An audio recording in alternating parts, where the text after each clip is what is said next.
नमस्कार।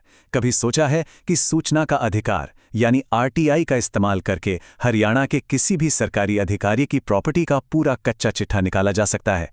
आज हम इसी की पूरी प्रक्रिया को स्टेप बाय स्टेप समझने वाले हैं। तो सबसे पहला सवाल यही उठता है जो हम सबके मन में कभी ना कभी आता ही है। क्या ये मुमकिन है कि एक आम आदमी किसी सरकारी अफसर की दौलत और जायदाद के बारे में जान सके? और इसका जवाब है एक बड़ा सा हाँ। जी हाँ, बिल्कुल।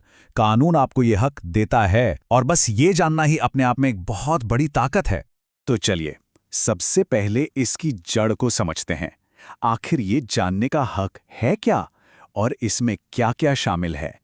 देखिए, जब हम कहते हैं संपत्ति का ब्यौरा, तो इसका मतलब सिर्फ उस अफसर की अपनी प्रॉपर्टी से नहीं है।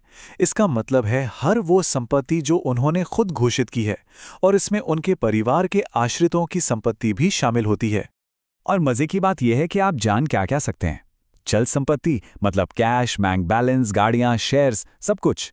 और अचल संपत्ति यानी जमीन, घर, फ्लैट।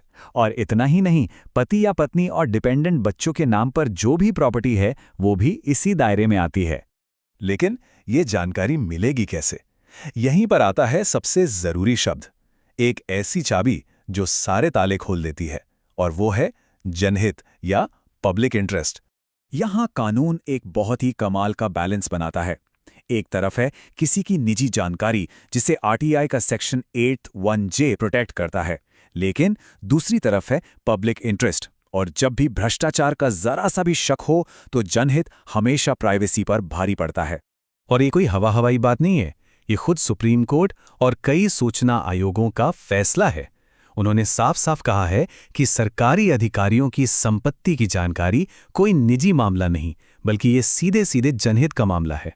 तो ठीक है, थियरी तो समझ आ गई। अब आते हैं एक्शन प्लान पर। इसे असल में करना कैसे है? चलिए स्टेप बाय स्टेप गाइड देखते हैं। ये पूरा प्रोसेस ना असल में बस 3 सिंपल स्टेप्स का है। पहला, सही डिपार्टमेंट को पकड़ो, मतलब अपनी आरटीआई सही एसपीआईओ को भेजो। दूसरा, गोलमोल बातें नहीं, सीधे सीधे सवाल पूछो और रिकॉर्ड्स की सर्टिफाइड कॉपी मांगो। और तीसरा, जो सबसे जरूरी है, अपनी अर्जी में ये जरूर लिखो कि ये जानकारी जनहित में क्यों जरूरी है। अब जरा इस पर गौर कीजिए, ये बहुत जरूरी है। आपके सवाल पूछने का तरीका ही सब कुछ तय कर देता है। अगर आप पूछेंगे अधिकारी की संपत्ति बताओ, तो जवाब मिलना मुश्किल है। ये एक अस्पष्ट सवाल है। इसकी जगह पूछिए, नियुक्ति के समय अफसर ने जो प्रॉपर्टी रिटर्न भरा था उसकी सर्टिफाइड कॉपी दीजिए। देखा कितना स्पेसिफिक है। आपको रिकॉर्ड मांगना है, राय नहीं। अब आता है वो एक जादुई वाक्य, वो मैजिक वर्ड्स जो आपकी आरटीआई को लोहे जैसा मजबूत बना सकते हैं और किसी भी संभावित नानुकर को पहले ही कमजोर कर सकते हैं। ये लाइन देखिए, मांगी गई जानकारी जनहित में है क्योंकि संपत्ति अधिकारी की ज्ञात आय के मुकाबले बहुत ज्यादा लगती है, जिससे भ्रष्टाचार का शक पैदा होता है। ये लाइन लिखते ही आप सामने वाले को बता देते हैं कि आप ये जानकारी क्यों मांग रहे हैं और आपका आधार कितना मजबूत है। अच्छा, अब उस सिचुएशन की बात करते हैं जिसका सामना अक्सर करना पड़ता है। क्या होगा अगर आपकी एप्लीकेशन रिजेक्ट हो जाए? तो घबराना तो बिल्कुल नहीं है। देखिए, पहली बार में ना सुनने के लिए तैयार रहिए। ये बहुत कॉमन है। अक्सर अधिकारी इसे निजी जानकारी बोलकर टालने की कोशिश करते हैं, लेकिन याद रखिए ये प्रोसेस का एक हिस्सा है, अंत नहीं। तो रास्ता क्या है? बहुत सिंपल है। अगर आरटीआई रिजेक्ट हो तो 30 दिन के अंदर उसी डिपार्टमेंट के फर्स्ट अपीलेट अथॉरिटी के पास पहली अपील डालिए, और अगर वहां से भी बात ना बने तो आपका अगला और आखिरी स्टॉप है हरियाणा स्टेट इंफॉर्मेशन कमीशन। यहां दूसरी अपील की जाती है। तो चलिए मान लेते हैं कि आपकी सारी मेहनत सफल हुई और जानकारी आपके हाथ में आ गई। बहुत बढ़िया। लेकिन असली काम तो अब शुरू होता है। इस जानकारी का करना क्या है?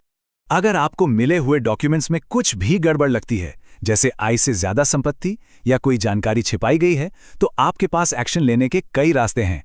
आप सीधे हरियाणा लोकायुक्त में शिकायत कर सकते हैं, विजिलेंस ब्यूरो को रिपोर्ट कर सकते हैं, या फिर इनकम टैक्स डिपार्टमेंट को भी सूचित कर सकते हैं।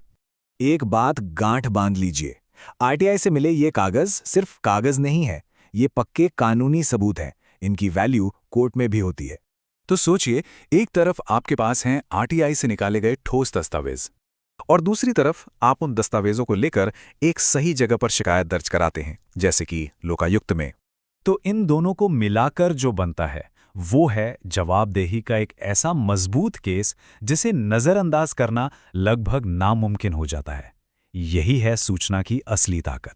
तो आखिर में सवाल यही बचता है, पारदर्शिता यानी ट्रांसपेरेंसी एक औजार की तरह है।